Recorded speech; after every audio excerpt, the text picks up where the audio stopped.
Les meufs, c'est l'automne!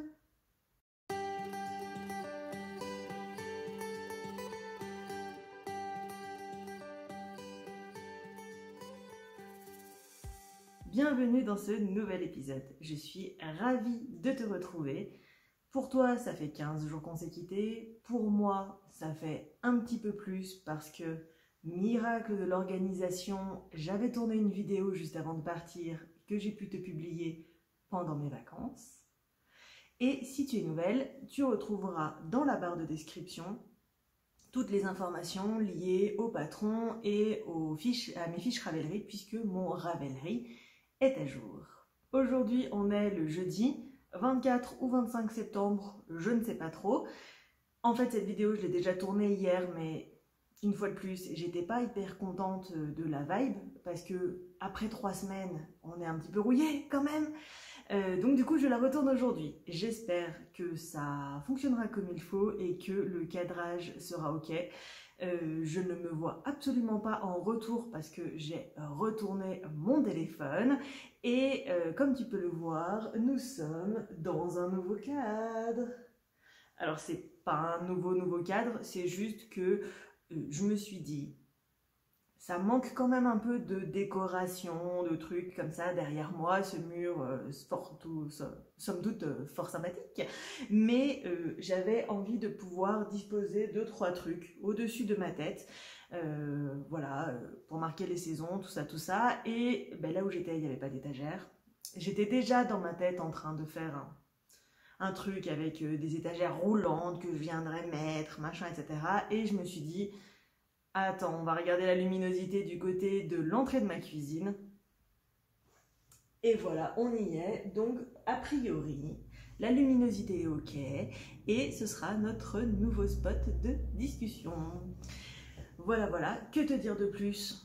Rien d'important. Si tu as des questions par rapport à cette magnifique décoration, eh ben, n'hésite pas à la poser en commentaire. Je me ferai un plaisir de te répondre.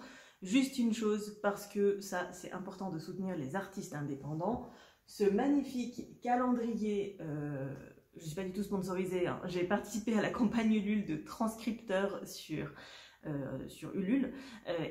Transcripteur, c'est un artiste du sud de la France qui fait des bandes dessinées à base de fouris. Alors je crois que ça s'appelle fouris, ce sont des animaux humanisés et qui est très tout doux, etc. Et j'adore son travail. Et du coup, il nous a fait ce calendrier l'année dernière. Et donc voilà, tous les mois je découvre un nouveau mois et je crois que clairement celui-ci est mon préféré. Je vais essayer de te le montrer. Je sais pas si ça va faire le point. Je sais pas si tu vas le voir correctement puisque j'ai pas de retour caméra, donc de toute façon c'est tout flou, c'est tout dégueulasse. Voilà, c'est donc un animal humanisé avec derrière un drapeau de la communauté LGBT par mois et un arbre de saison. Donc l'arbre de saison, c'est l'érable du Japon, un de mes arbres préférés. Et le drapeau, c'est le drapeau des lesbiennes, bravo les lesbiennes. Et c'est trop cool. Et je crois que clairement, depuis le début de l'année, c'est mon mois préféré parce qu'il est dans mes couleurs et il est trop canon. Voilà, tout simplement. Aujourd'hui, on se retrouve pour un épisode peut-être un peu standard. Dans un premier temps, je vais te présenter ce que je n'ai pas tricoté ou ce que j'ai un peu tricoté depuis la dernière fois qu'on s'est vu. Et puis ensuite, je te parlerai un tout petit peu de l'Écosse puisque j'étais pendant 15 jours en Écosse et c'était fabuleux et je ne voulais pas rentrer. J'ai l'impression que je suis partie il y a 6 mois. En fait, je suis partie beaucoup moins que ça. Et ensuite, je te montrerai ce que j'ai acheté en Écosse, tout simplement. Donc, voilà, on est parti comme ça. Donc, qu'est-ce que j'ai tricoté durant ces vacances ou qu'est-ce que j'ai plutôt pas tricoté? Dans ma dernière vidéo, je te disais que j'avais plein d'ambitions de finir des projets, etc. Ce n'est pas ce qui s'est passé. La réalité, c'est que j'ai tricoté à l'aller durant le voyage en train de Metz jusqu'à Édimbourg, donc 10 heures de train, pas tout dans le même train, mais voilà. Et ensuite, je n'ai quasiment pas touché mes aiguilles. Parce que les paysages, la beauté, la vie, j'avais pas J'avais prévu de tricoter en voiture et puis même si on s'est fait plus de 1500 miles en 15 jours, ce qui doit faire, si je dis pas trop de bêtises, environ 2000 km, ça fait des heures de route. Les paysages étaient tellement waouh que du coup, avec mon rôle de copilote, je n'ai pas tricoté. Voilà, tout simplement, et c'est très bien comme ça. Je vais te montrer les ouvrages, pas du tout dans l'ordre parce que déjà quand j'ai voulu faire la présentation la première fois, c'était un peu chaotique et puis voilà, je vais les prendre à côté de moi comme ils viennent. Ça sera plus simple que d'essayer de chercher une logique. Donc le premier ouvrage que j'ai tricoté donc, depuis que je suis rentrée, donc je suis rentrée mercredi dernier, c'est ceci. Je te le montre. Donc c'est ceci, je l'ai juste castonne. Donc du coup pour l'instant on ne voit rien, ce sont des côtes. C'est mon fameux Pandora's Love, mon slipover que je te disais qui pour moi reflétait vraiment le projet de l'automne, un slipover avec du jacquard. Je n'ai pas fait d'échantillon parce que j'avais trop hâte en fait de tricoter. Donc exceptionnellement, je n'ai pas fait d'échantillon. Je vais checker au fur et à mesure que je suis bien sur le même échantillon, parce que comme on commence par le bas, j'ai quelques rangs quand même avant. En termes donc je suis bien dans l'échantillon pour voir, sinon je ferai des adaptations. Et en termes de largeur, je pense qu'on est largement bon, ne serait-ce que parce que je n'utilise pas des aiguilles 2,75 comme recommandé, mais des aiguilles en 3, ce qui fait que c'est un peu plus large que prévu. En quoi je le tricote? Très bonne question. Je le tricote dans ces laines-là, de Dererum Natura, c'est de la Ulysse. On est sur 185 mètres au 50 grammes, donc ça fait, je sais pas, une sport, un peu plus gros qu'une fingering, mais moins gros qu'une déca. Voilà, donc le coloris fusain et le coloris bouleau que j'avais acheté lors des soldes de janvier de l'année dernière auprès de Dererum Natura. C'est une fibre hyper ronde, hyper moelleuse à travailler, hyper douce. On est sur quoi? 100% laine. Est-ce qu'elle nous dit qu'est-ce que c'est? Bam bam bam. Mérinos noir portugais. À partir de laine gonflante de Mérinos d'Arles, élevé en Provence, et pour certains coloris, donc le noir ça doit être du Mérino portugais, du Mérino noir portugais, et le blanc cassé ça doit être du Mérino d'Arles. Hyper agréable à tricoter, donc j'en suis au tout début, hein, parce que j'ai fait mon caston dimanche, puisque dimanche c'était l'équinoxe.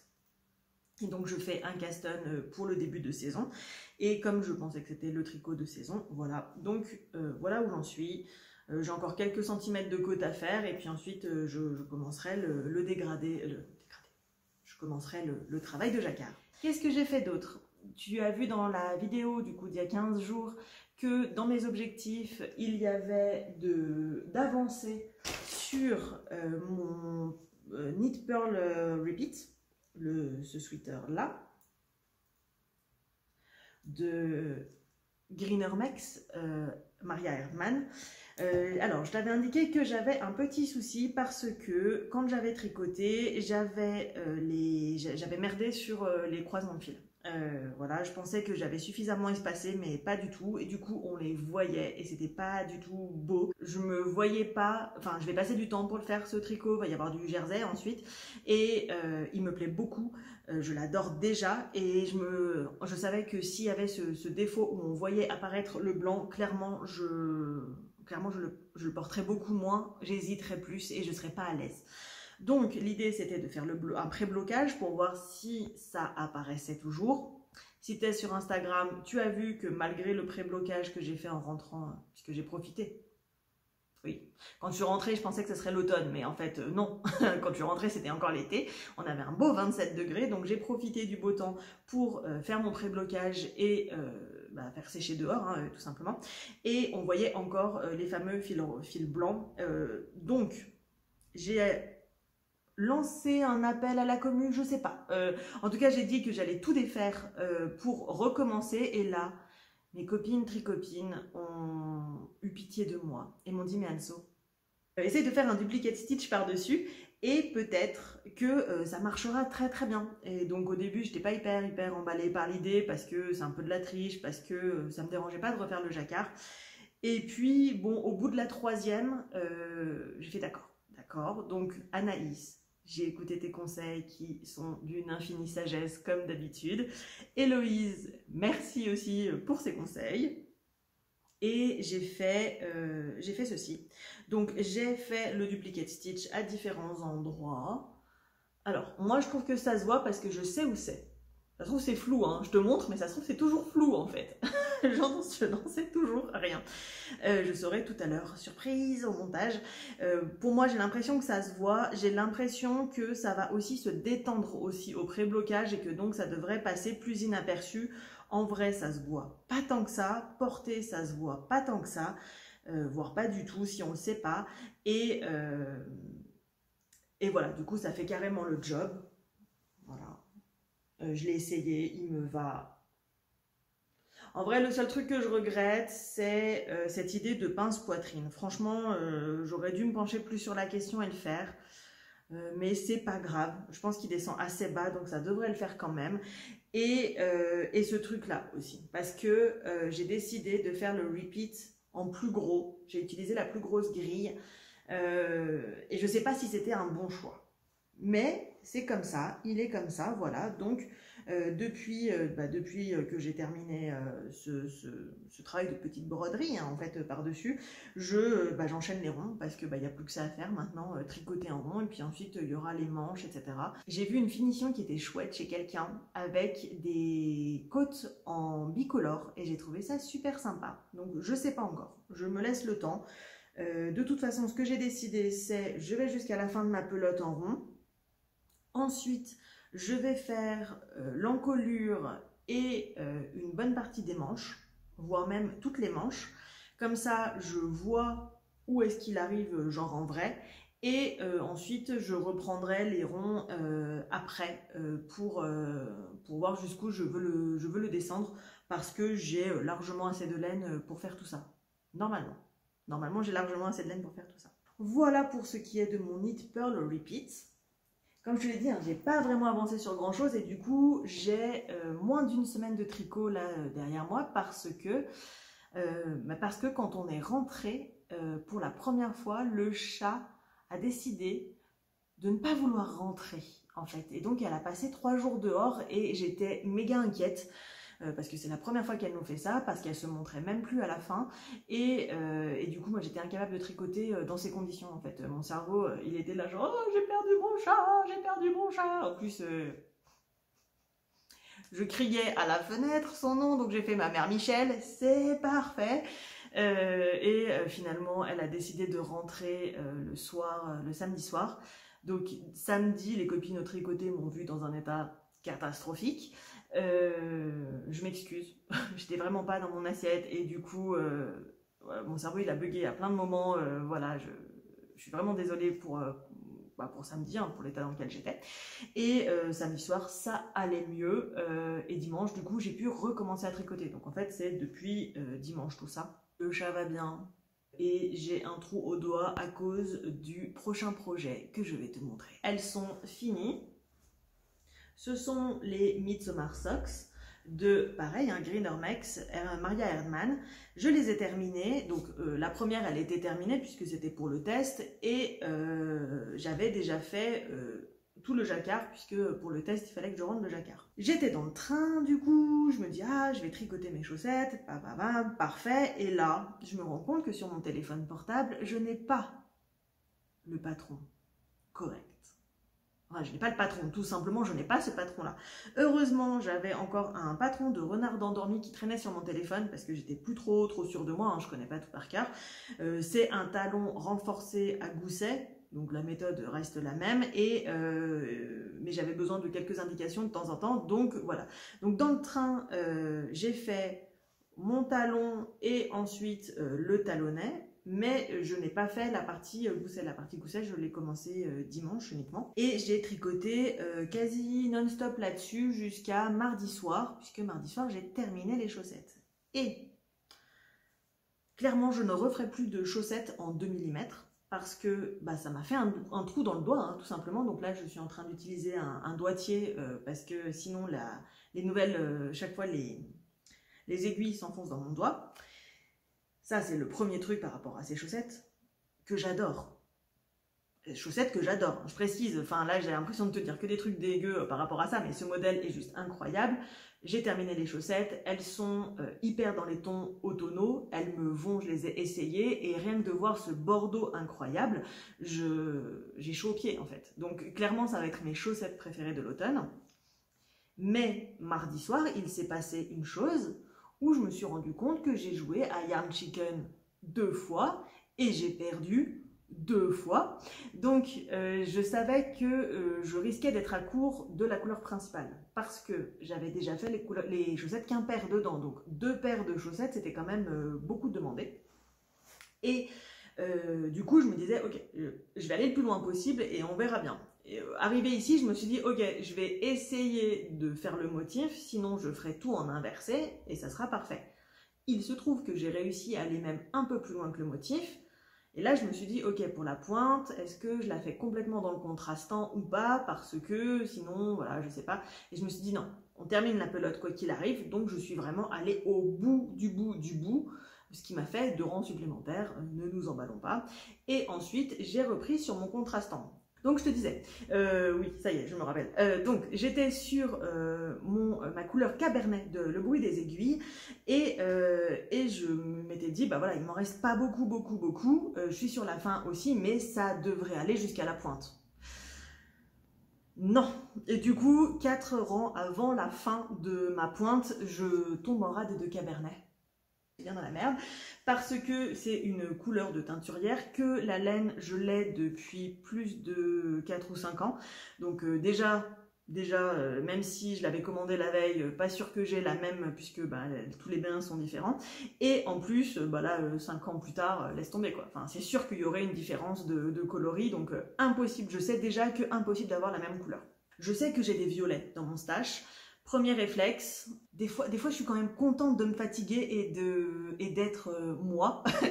J'ai tout mon stash sur Ravelry. Tout mon stash est sur Ravelry et avec des photos.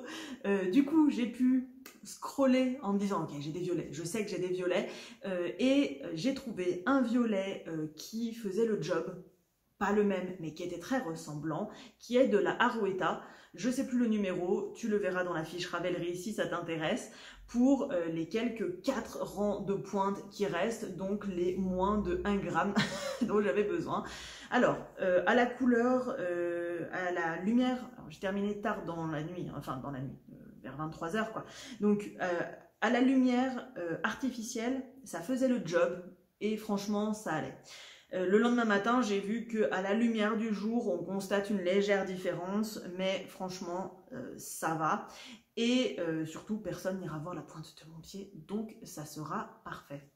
J'en ai déjà parlé en long, en large et en travers, je l'adore, il est merveilleux, il est incroyable, ce jacquard est incroyable. Je suis très contente de ces laines, de la guimbarde yarn et de Le Bruit des Aiguilles. Le combo de couleurs me ravit, il est totalement de saison, je l'adore. Dernier projet sur lequel j'ai avancé pendant mes vacances, c'était du coup dans le train, et ça je tenais à le caston du coup pendant que j'étais en Écosse, puisque c'était un projet lié à l'Écosse, hein, c'est mes chaussettes tartan que je design moi-même. J'ai pas avancé beaucoup, hein. Regarde, tu vas voir tout de suite, j'en suis uniquement là, je suis toujours dans les côtes. Pourquoi ? Donc j'ai fait mon caston, à la base c'était pas ce rouge que je pensais prendre, c'était une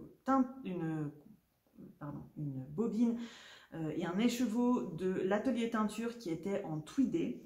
Et avant de partir, je me suis dit que des torsades pour les côtes, ça pourrait être vachement cool, notamment parce que je fais le truc annuel de Summerly et on a reçu des torsades. Et je me suis dit, bah, pourquoi pas les faire sur ce patron-là, en fait, hein, sur ce design de chaussettes-là pour moi. Et je me suis dit, en même temps, allez, chauffons-nous, on va les faire en bicolore. On va faire des torsades bicolores sur la partie côte avant d'enchaîner notre tartan, quoi. Je sais pas si c'était une bonne idée, j'en sais rien. En tout cas, du coup, Une fois qu'on a passé la frontière et qu'on arrivé à Londres, dans le train entre Londres et Édimbourg, je me suis dit, ok, vas-y, je commence. Donc j'ai monté mon projet, j'ai fait les côtes avec la première line tweedée. Il se trouve que du coup, ça n'allait pas parce que je trouvais que les tweeds, les petits trucs là, ils floutaient et ils brouillaient en fait la visibilité des côtes. Donc j'ai défait. Je savais, parce que ma copine Aurore de la chaîne Les Arts du Fil m'a conseillé d'aller dans une mercerie à Édimbourg. Pardon, je suis désolée, il faut que je me remette, le livreur m'a un peu perturbée. Elle m'a conseillé d'aller dans une mercerie à Édimbourg qui n'est pas la mercerie dont Fil de Nuage a parlé dans son épisode qui est sorti hier. C'est une autre mercerie. Je me doutais que j'allais trouver du rouge sur place. Il y avait quand même de grandes chances que je trouve du rouge. Donc, j'ai tout défait. J'ai acheté cette laine-là dans cette mercerie-là. Je te redonnerai le nom tout à l'heure quand je t'en parle. Cette laine-là, c'est de la Exmoor. Elle vient d'Angleterre et elle fait complètement le job. Donc, j'ai recastonne. J'étais partie sur une base de 64 mailles. Je sais pas pourquoi. Je sais pas pourquoi, parce que on est sur un travail de torsade. La torsade, ça resserre énormément. Donc déjà, je suis même pas sûre que des mailles en 64 mailles, en une seule couleur, je suis même pas sûre qu'en fait mon pied il passerait dedans. Mais alors en travail de couleur en plus, c'est clair qu'il n'est pas passé quoi. Donc, une fois que je me suis rendu compte de ma connerie, j'ai redéfait et j'ai castonné sur 72 mailles. Et j'ai commencé à tricoter. Et ensuite, on a quitté Édimbourg et on est parti en mode nomade, c'est-à-dire que nous, quand on voyage, on reste 2-3 jours à un endroit, voire même qu'une seule nuit à un endroit, et on bouge comme ça, quoi. On a fait tout le tour de l'Écosse. Et clairement, le jacquard, ça m'a saoulé. Déjà, ça m'a saoulé de devoir recommencer 3 fois et le fait que voilà, j'avais pas beaucoup de temps forcément pour tricoter, il fallait que je démêle les fils, ensuite que je tricote. S'il y avait des pelotes qui se barraient, bah du coup ça me faisait perdre du temps, machin, j'avançais pas. Bref, du coup j'ai lâché l'affaire. J'ai juste tricoté une seule fois.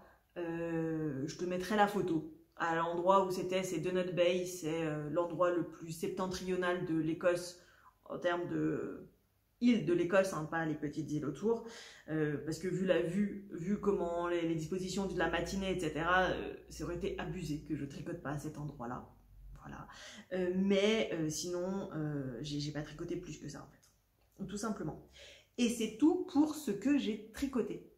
J'ai failli oublier, donc juste avant de passer à la partie tricot et Écosse et ce que j'ai acheté en Écosse, je voulais revenir vite fait sur ce que j'ai dit dans la précédente vidéo. Donc dans la précédente vidéo, je te parlais de plusieurs envies de projet. Au niveau de ces envies de projet, il y avait 2 pulls notamment qui étaient en balance par rapport à des tests qui devaient sortir. Les tests sont sortis, les tests sont déjà pleins. Ils sont sortis pendant que j'étais à Édimbourg et finalement, j'ai décidé de ne pas participer. Le premier parce que le test de Andreas Routmann avec le Welk, le temps pour rendre était beaucoup trop court. Je me voyais pas tricoter en 1 mois à peine le pull, hein, donc c'était pas possible. Et le deuxième, le temps que je rentre, que je choisisse mes laines et tout ça, j'allais me mettre une pression d'enfer et clairement c'est un ouvrage que j'ai envie d'apprécier et de prendre mon temps, etc. Donc j'ai décidé que ce serait un ouvrage que je ferais en décembre, et je parle du coup du Winter Soul de Adorable Knits. Ce qui fait donc que le prochain pull que je tricoterai une fois que j'aurai terminé celui-ci, ou que je castonnerai suivant les dates qui tombent, hein, comme je t'avais expliqué, ça sera le Very V-neck raglan de Jessie Maed.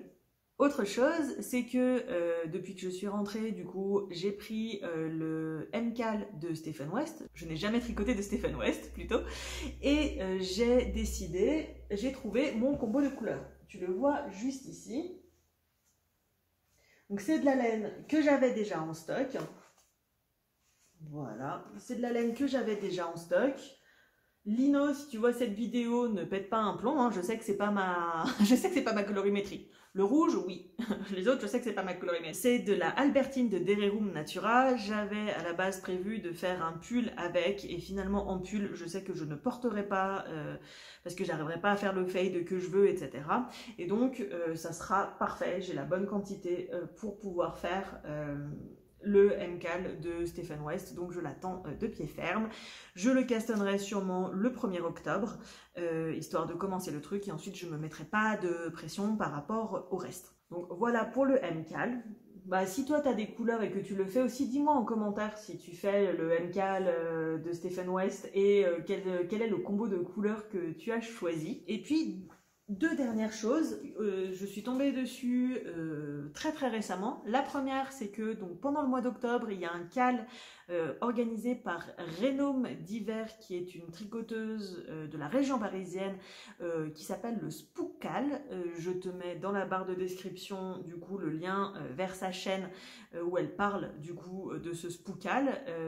L'idée, c'est de tricoter un truc en rapport avec Halloween. Donc je vais participer à ce cal, hein, bien entendu.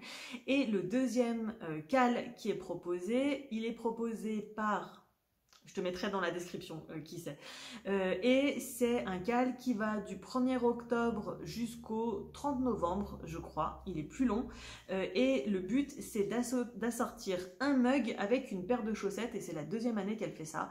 Je pense que je vais aussi participer à ce cal en même temps parce que autant le faire. Voilà, je te mettrai dans la barre de description les informations par rapport à, enfin en tout cas le compte de la personne qui fait ce deuxième cal. Donc maintenant on va passer à la deuxième partie de la vidéo où je te montre ce que j'ai acheté et où je te parle un peu de l'Écosse. Je vais faire beaucoup plus rapide que dans le premier enregistrement de cette vidéo. En Écosse, il y a des moutons, il y en a plein partout. Ils sont sur la route, pas trop dans les terres, j'allais dire les terres du milieu, bien sûr, dans le Seigneur des Anneaux, pas trop vraiment au centre de l'Écosse. Le sud, je peux pas dire, hein, parce qu'on n'a pas été dans le sud de l'Écosse, mais en tout cas dans toute la partie nord et sur l'île de Skye, ils sont en liberté. Et donc du coup bah, t'en croises sur la route, donc des moutons t'en vois. Est-ce que au bout de 8 fois, ah une pelote, une pelote, une pelote, une pelote, monsieur n'en pouvait plus? Oui, donc j'ai rapidement arrêté. Il y a des alpagas aussi, eux on les a jamais vus en liberté, les alpagas par contre. Mais du coup voilà, donc il y a des moutons et il y a de la laine. C'est sûr, il y a de la laine, il y a des magasins de partout qui s'appellent Woolen machin ou Wool quelque chose, mais de ce que moi j'ai trouvé, ce sont des magasins de laine tissée en fait, pour faire des manteaux, des vestes, des chemises, des robes, enfin des écharpes, voilà, mais on est sur du travail de tisserand et non pas sur un travail pour tricoteuse, même si il existe. Ça, c'est la première fois que je voyais ça, des magasins de pulls tricotés par des gens tricotés main en laine du coin et où tu fais sur mesure quoi. Enfin, tu peux aller, tu commandes ton pull, machin, il y a quelqu'un qui te le tricote à la main, voilà. Donc ça, il y a, mais enfin, pour les pulls tricotés, peu, hein. Moi j'en ai vu 3 magasins sur les 15 jours, sur tout notre périple, et les magasins de laine en termes de genre fibre yarn, ça j'en ai quasi pas vu.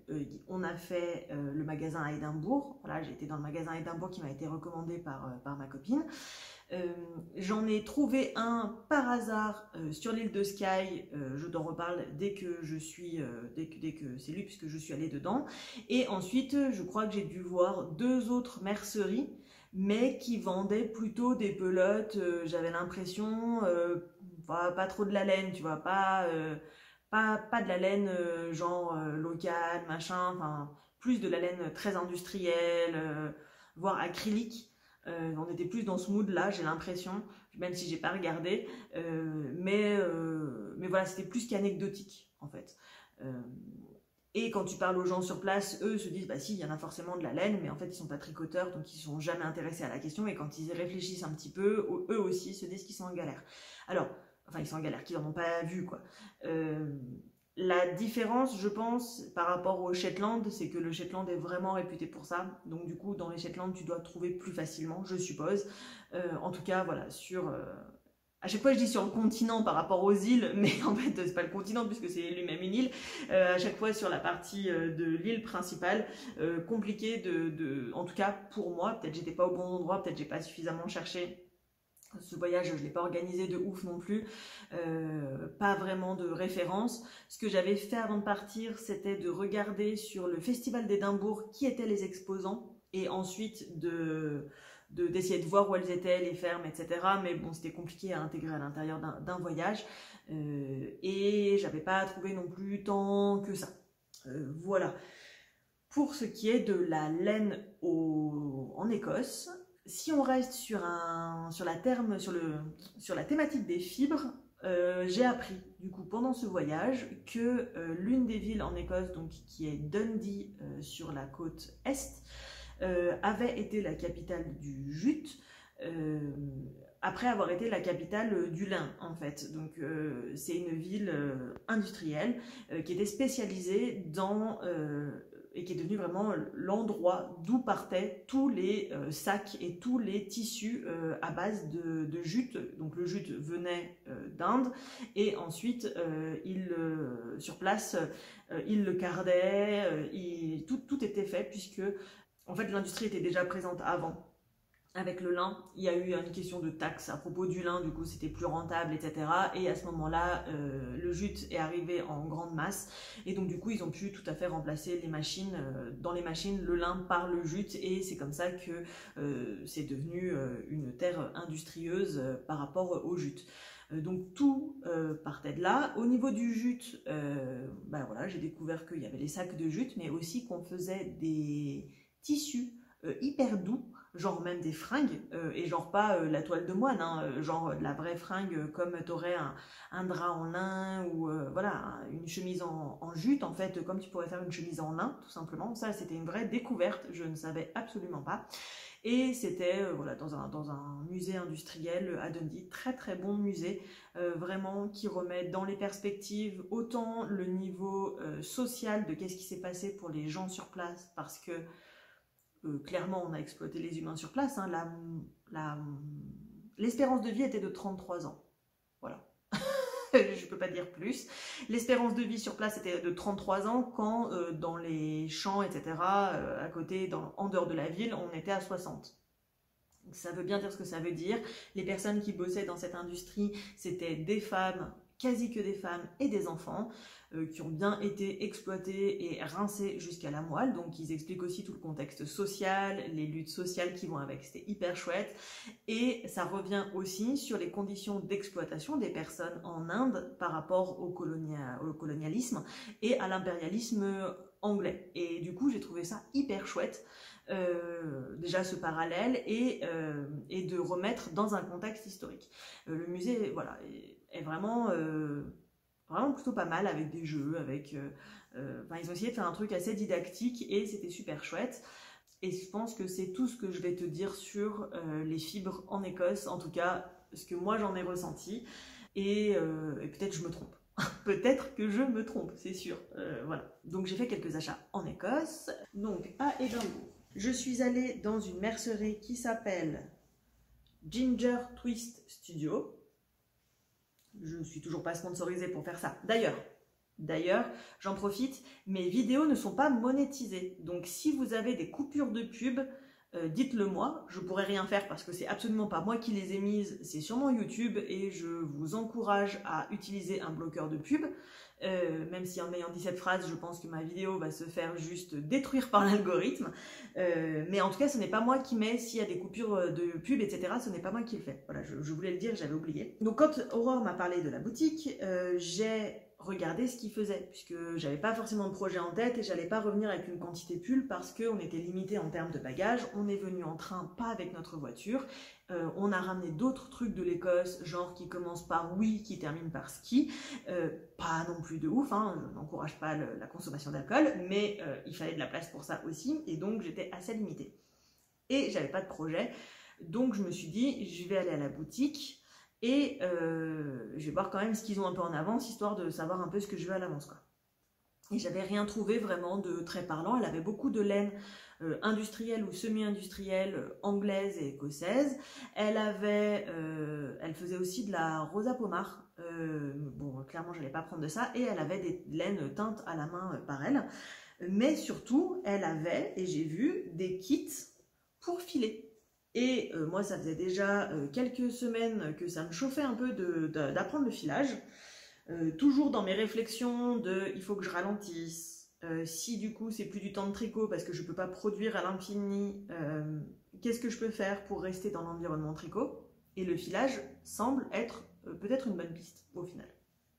Donc j'ai acheté un kit avec de la BFL, Blue Leicester Phase, j'arrive jamais à me souvenir, je ne sais plus dans quel sens ça marche, voilà, qui est tellement douce, genre juste incroyablement douce. J'ai 100 grammes. Et donc du coup, il y avait cet objet, donc, qui est un fuseau d'Ilgan, qui est un fuseau typique écossais, et pour lequel je n'ai aucune instruction parce qu'on m'a dit t'as qu'à aller voir sur Google. Je suis allée voir sur Google, je me suis rendu compte que ça serait peut-être pas si simple que ça. Du coup, pour l'instant, je n'utilise pas ce fuseau. Je te dirai un tout petit peu après pourquoi. Donc chez elle, je vais revenir à qu'est-ce que j'ai acheté chez elle. Essayons de rester focus, Anne-Sophie. Donc chez elle, j'ai acheté cette fibre-là et je me suis dit, ok, de toute façon, de la fibre blanche, c'est très bien. De la fibre juste une seule, voilà, pour commencer, ça sera parfait. Mais prenons aussi un petit truc fun parce que je me connais et donc du coup une fois que j'aurai un petit peu avancé, peut-être que je serai intéressée pour faire un truc un peu plus fun quoi. J'ai pris cette fibre là qui est je crois de la même qualité, hein, on est sur un mélange de laine mais qui est un teint bleu tout simplement et que je trouvais déjà un peu plus fun. Je me suis dit que je pourrais les combiner ou pas, on verra bien. Et comme ça, voilà, je partais avec ça à la base. Et finalement, j'ai craqué sur d'autres écheveaux aussi parce que c'est une boutique de laine et parce que voilà quoi. Donc, sur place, il y avait, comme je te disais, plein de laines écossaises et anglaises.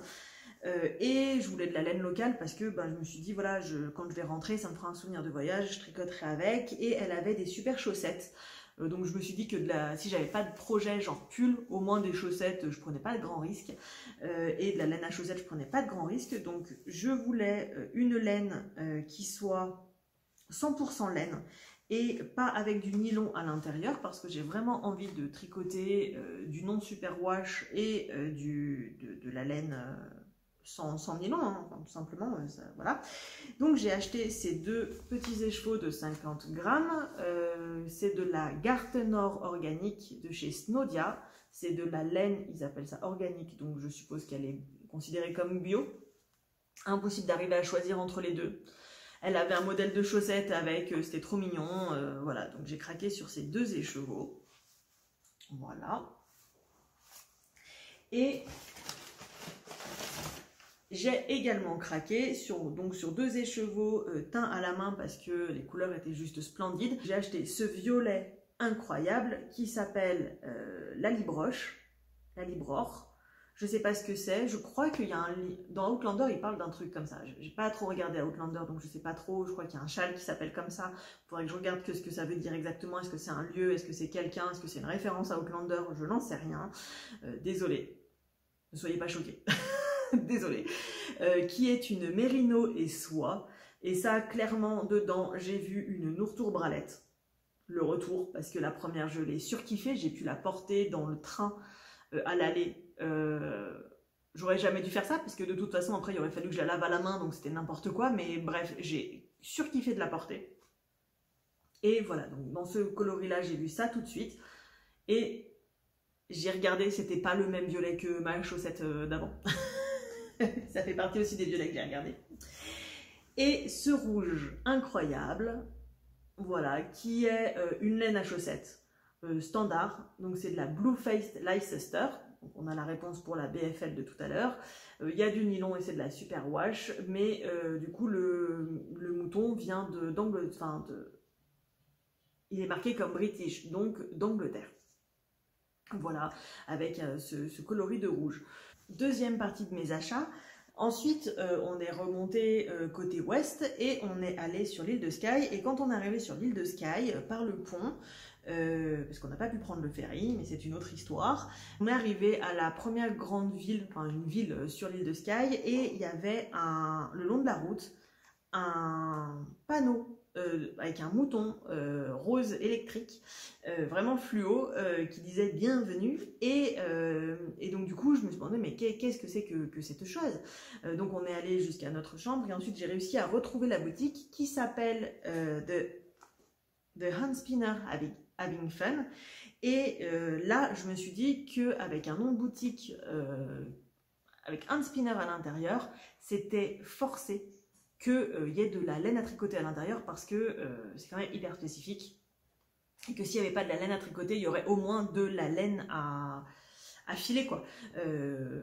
Enfin, ça m'étonnerait que ce soit, enfin, voilà, ça m'étonnerait que ce soit un truc de laine un peu standard, parce que c'est quand même un nom qui est quand même ultra spécifique. De fait, en fait, la boutique est remplie de laine à filer. Donc d'abord ses écheveaux à elle, parce qu'elle file, la personne qui tient la boutique file énormément et est de très bons conseils. Elle est vraiment, voilà, on peut vraiment lui poser des questions, alors tout en anglais bien sûr, hein, mais voilà. Et donc elle a des écheveaux, je sais pas combien d'écheveaux qu'elle a filé elle-même, donc tu peux acheter les écheveaux, tu peux acheter de la laine teinte, voilà, tu peux acheter, il y a aussi de la laine semi-industrielle, et il y a surtout une pièce réservée au filage avec des boîtes dans lesquelles il y a de la fibre à filer. Autre chose, et c'est la deuxième fois que je le voyais, du coup ça m'a vraiment surpris, je sais pas comment c'est en France, parce que je suis jamais allée dans une boutique d'une teinturière en fait, ou une boutique tenue par quelqu'un qui fait aussi de la teinture, mais en Écosse, les écheveaux ne se présentent pas retordus comme ça. Enfin, je dis en Écosse, en tout cas dans les deux boutiques que j'ai fait, hein, ils ne sont pas retordus comme ça pour ce qui est teint sur place.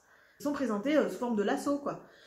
Et ensuite, à la demande, tu choisis ton lasso que tu veux, et à la demande, ils te le remettent sous cette forme-là. Je trouvais ça hyper rigolo, ça fait des images vraiment sympas.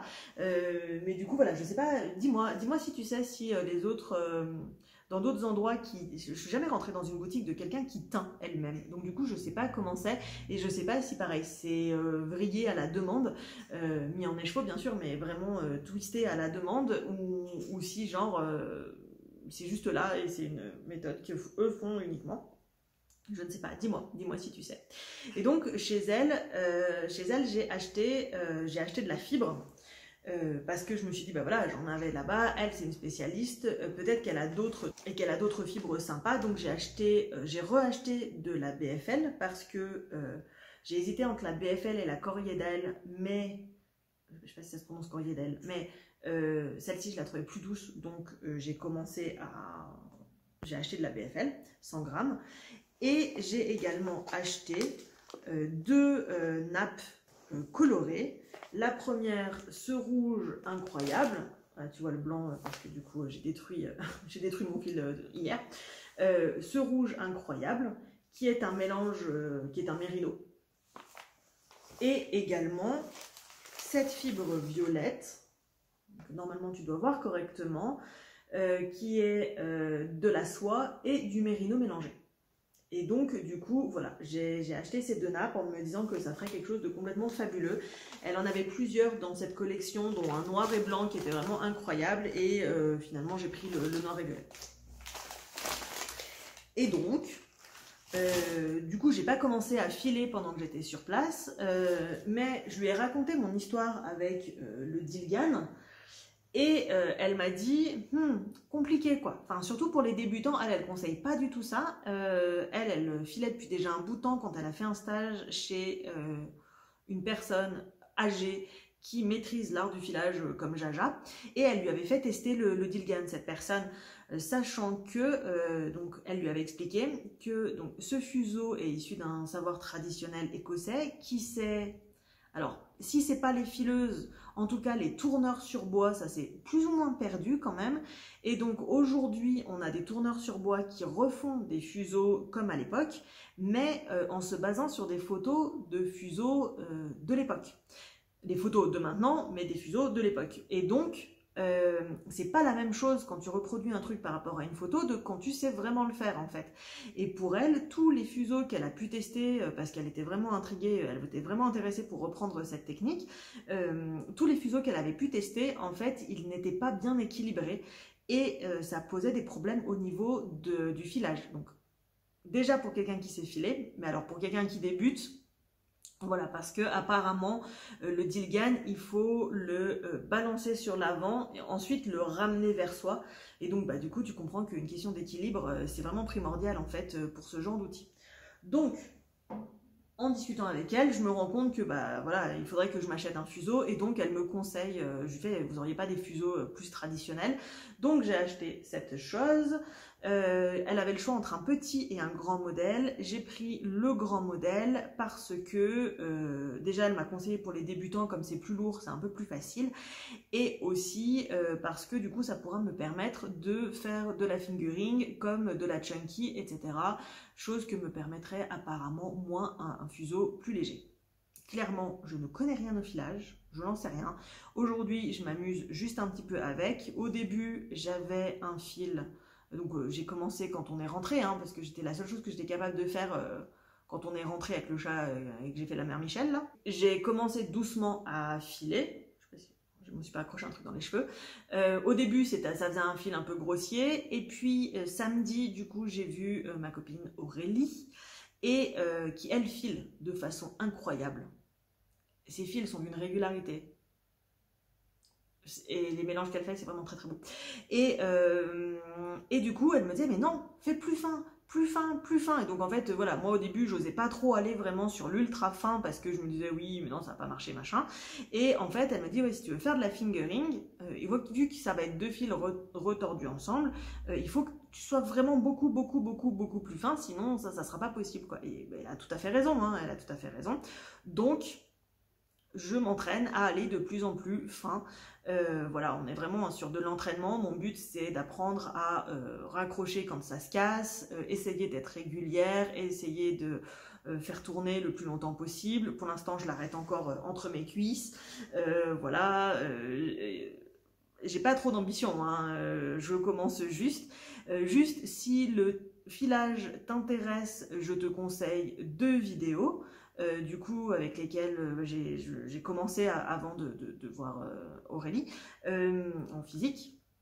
Donc c'est la première, c'est la vidéo de Lolipolote qu'elle a fait cet été, Julie de Lolipolote, cet été pour le challenge des tortues, ce qui était un challenge de filage pour apprendre à filer et avec les petites potions de Déborah.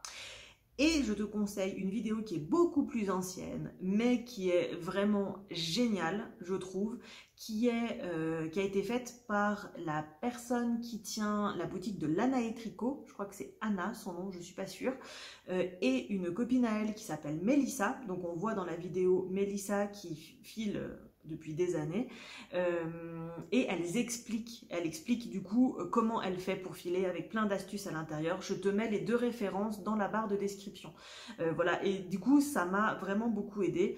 Voilà, donc ça c'est la dernière chose en termes de laine que j'ai ramené d'Écosse. J'ai ramené une dernière chose d'Écosse en rapport avec les arts du fil, etc. C'est ceci, ce petit kit de broderie. Est-ce que tu le vois pas flou? J'en sais rien, j'espère que tu ne le vois pas flou. C'est une petite vache vraiment très écossaise, made in Scotland. Ça, on l'a trouvé dans une boutique de souvenirs à Inverness. Donc Inverness, c'était vraiment au centre, dans les terres du milieu, donc dans les Highlands.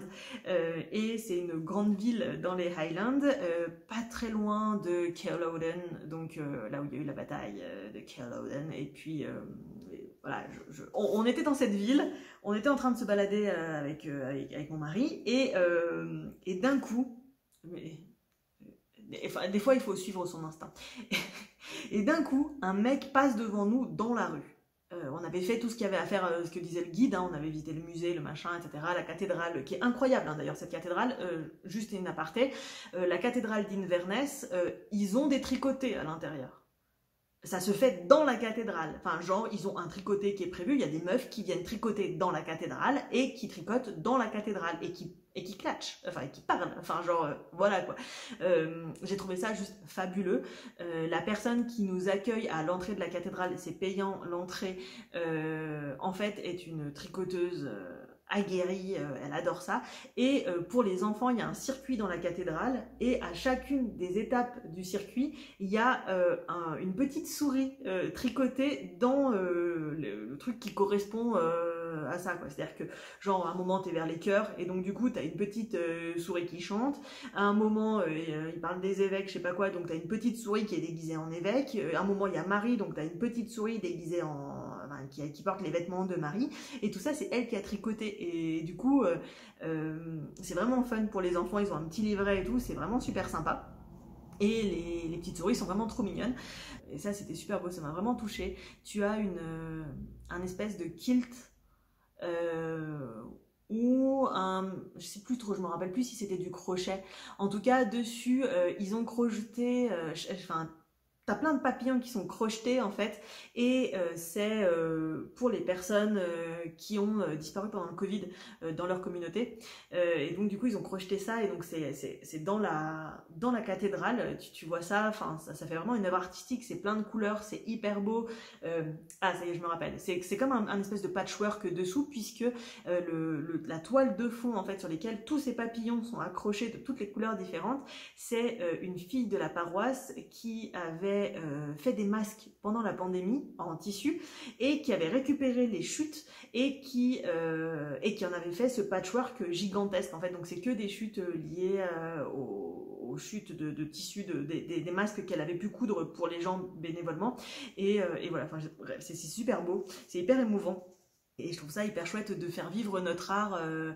Voilà, il n'y a pas longtemps, il y avait des tricoteuses, je crois que c'était en Irlande, ou peut-être c'était aussi en Écosse, qui avaient crocheté ou qui avaient fait des petits carrés pour représenter tous les enfants qui étaient décédés pendant le génocide qui a lieu en ce moment à Gaza, et du coup qui avait fait une banderole comme ça dans la rue. Et en fait, je trouve ça hyper chouette quand notre art en fait et notre hobby devient porteur d'un message pour dénoncer quelque chose ou pour se souvenir de certaines choses. Enfin bref, ça m'a vraiment ému ce travail-là. Je ne suis pas ultra fan de crochet, mais voilà, bref. Donc, rien à voir. Donc, je reprends mon histoire de ça. Donc, on était à Inverness et d'un coup, passe devant nous, dans la rue, un gars avec genre une tresse viking, genre un kilt bleu de chez Bleu, mais genre il porte que le kilt quoi. Donc t'as le kilt en bas et puis t'as il a comme une espèce de toche de tissu qui vient en bandoulière au-dessus de lui là. Le mec, t'as l'impression genre il te sortirait une hache de la main droite, genre ça serait complètement crème quoi. Enfin, tu te dirais mais normal, il vient de sortir d'un champ de bataille, le pauvre, enfin là il vient faire ses courses, tu vois. Et le mec pieds nus quoi. Et ce mec avance dans la rue, quoi, et il passe juste à côté de nous, quoi. Et là, on est là comme deux ronds de flanc, expression de vieux daron, bien sûr, voilà. Et on n'était pas les seuls choqués, hein. Même les Écossais, ils étaient choqués parce qu'il y avait des gens qui étaient au téléphone et on les a entendus parler de ce gars, justement. Et ce gars rentre dans un passage, alors pas le passage 9-3 quarts, hein, mais il rentre dans un passage entre deux boutiques, quoi. Et on se dit, mince, mais quoi? Donc on décide de le suivre. Et là, on tombe dans une galerie qui s'appelle le Victoria Market, en fait, dans une galerie commerciale hyper décorée, ouais, je sais même pas si j'ai des photos. Peut-être j'ai des photos, je te montrerai si j'ai des photos. Super chouette. Et dans cette boutique, la première boutique, c'est une boutique de souvenirs. Et pour une fois, c'est pas les trucs qui viennent de je sais pas où, c'est que des trucs faits par des Écossais et des petits artisans écossais et qui soutiennent des causes. Alors pas, ils soutiennent pas tous des causes, mais en tout cas, il y en a certains qui soutiennent clairement la cause LGBT. En tout cas, tu vois que clairement, dans cet endroit-là, tout a du sens et fait sens en fait. Et donc je me dis, bah tiens, on n'a encore ramené rien à personne, on va rentrer là, et quitte à ramener un souvenir ou quelque chose, on va acheter à cet endroit-là plutôt qu'un truc qui vient de Chine, ou enfin voilà, voilà, un petit artisan local, ça fait complètement sens, quoi.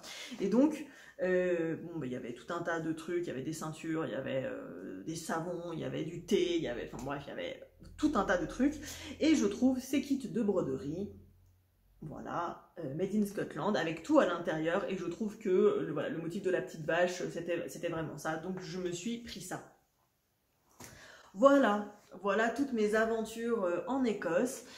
Voilà toutes mes aventures en Écosse. Je vais m'arrêter là pour aujourd'hui. Si tu as regardé cette vidéo jusque-là, je te remercie infiniment. Si tu peux me laisser un commentaire, tu peux me laisser un emoji, peu importe, ça me fait toujours vraiment plaisir de voir de voir ce que tu as pensé de la vidéo, qu'est-ce que tu penses de ce setup incroyable, est-ce que tu as déjà été en Écosse, est-ce que c'est un endroit où tu aimerais aller, qu'est-ce que tu es en train de tricoter en ce moment, bref, je suis hyper curieuse, donc voilà, je suis hyper reconnaissante parce que du coup, depuis la dernière vidéo, il y a des personnes qui sont venues me parler sur Instagram et je trouve ça mais trop génial, vraiment, si tu as envie de me parler, viens me parler, n'hésite surtout pas, viens me parler sur Instagram, le compte, tu as le compte dans la description de la vidéo.